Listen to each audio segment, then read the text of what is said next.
मित्रों, आज हम चर्चा करेंगे सविनय अवज्ञा आंदोलन में व्यवसायी वर्ग की क्या भूमिका रही। व्यवसायी वर्ग ने आर्थिक रूप से सभी आंदोलनों को, खासतौर पर असहयोग और सविनय अवज्ञा आंदोलन को काफ़ी अपना समर्थन दिया, सहयोग दिया। सविनय अवज्ञा आंदोलन 1930 से 1934 तक चला।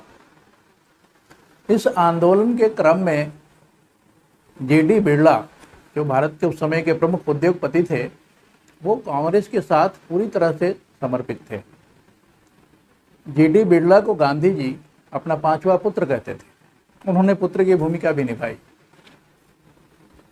दांडी यात्रा जब शुरू हुई, दांडी यात्रा गांधी जी ने शुरू की साबरमती आश्रम से, और दांडी यात्रा की शुरुआत ही सविनय अवज्ञा की शुरुआत मानी जाती है। दांडी यात्रा में गांधी जी ने यह घोषणा की कि यह आंदोलन तब तक चलेगा जब तक हमारा देश आज़ाद नहीं हो जाता, और यदि मैं ऐसा नहीं कर पाया तो मैं वापस साबरमती आश्रम नहीं आऊँगा। 1934 में यह आंदोलन समाप्त हुआ। आज़ादी नहीं मिली, न ही उस तरह का परिणाम निकला जो आंदोलन से चाहिए था, किंतु गांधी जी ने साबरमती आश्रम नहीं जाने का निर्णय लिया था। इसलिए वर्धा में G.D. बिरला के द्वारा वर्धा में सेवाग्राम नाम से एक आश्रम बनाया गया है, महाराष्ट्र के वर्धा में। तो G.D. बिरला एक बड़े उद्योगपति होने के साथ साथ एक बड़े समाजसेवी और बड़े देशभक्त भी थे। इनके अलावा पुरुषोत्तम दास एक बड़ा नाम था उद्योगपतियों का। ये चाहते थे, ये इनकी राष्ट्रभक्ति संदेह से परे है, किंतु उनके साथ साथ उनका व्यावसायिक हित भी था। प्रथम विश्व युद्ध में उनको काफ़ी आर्थिक रूप से मदद मिली थी। जब विदेशी कपड़े भारत में आने बंद हो गए थे, यूरोप युद्ध में लगा हुआ था, तो भारतीय कपड़ों की मांग काफ़ी अच्छी हो गई थी, और इससे भारतीय उद्योग अपने आप समृद्ध और शक्तिशाली हो गया था। तो भारतीय व्यवसायी चाहते थे कि उसी क्रम में उत्पादन और मांग का जो क्रम बना हुआ है वो जारी रहे, और कपास भारतीय उद्योगपतियों को आसानी से मिलता रहे, जो पहले नहीं मिलता था, क्योंकि उस पर प्रतिबंध लगा देते थे अंग्रेज भारतीय किसानों पर कि उनको कपास केवल यूरोपियन कारखानों को देना है। तो भारतीय उद्योगपति चाहते थे कि आंदोलन चले, और इस आंदोलन में खास तौर पर जो स्वदेशी आंदोलन है, विदेशी कपड़ों को बहिष्कार करने का आंदोलन, यह चलता रहे, ताकि भारतीय कपड़ों की मांग बढ़े, भारतीय कपास भारतीय कारखानों को मिलता रहे। जो भारत के अलग अलग कारखानों में काम करने वाले मजदूर हैं, या जो दक्ष मजदूर हैं, स्किल्ड लेबर्स हैं, वो भी भारतीय कारखानों में आकर के काम करें, क्योंकि यूरोपियन कारखाने मंदी के दौर से गुजर रहे थे और उनका उभर पाना मुश्किल था। 1920 में उद्योगपतियों ने एक संगठन बनाया था, भारतीय वाणिज्यिक कांग्रेस। 1927 में उन्होंने एक और संगठन बनाया, federation of the Indian chamber of commerce.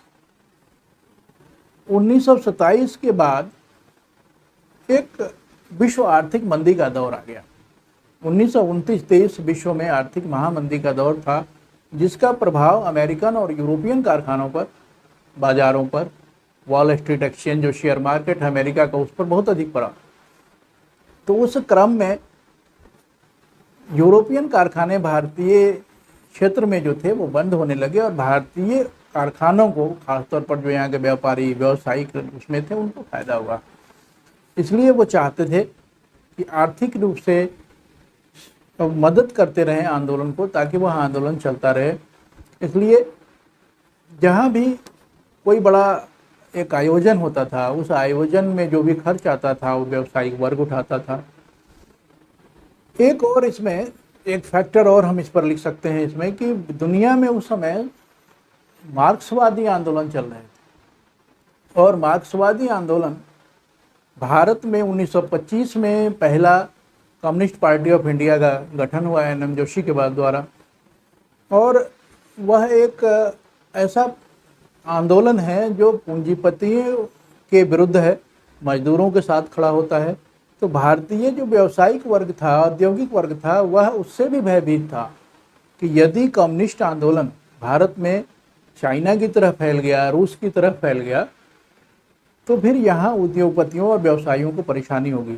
तो इसलिए भी वो कांग्रेस के आंदोलनों को समर्थन देते थे, क्योंकि दूसरा वर्ग जो मार्क्सवादी वर्ग था, अगर वो आ गया तो उनको नुकसान होगा। इस तरह से मार्क्सवादी आंदोलनों का भय, पूंजी की अधिक से अधिक पूंजी बनाने की जो व्यावसायिक वर्ग का एक स्वाभाविक रुझान है, उसकी हित, उनका हित, और तीसरी उनकी जो राष्ट्रभक्ति है, ये तीनों बिंदुओं को लेते हुए हम सविनय अवज्ञा आंदोलन में व्यवसायी औद्योगिक वर्ग की भूमिका का मूल्यांकन कर सकते हैं।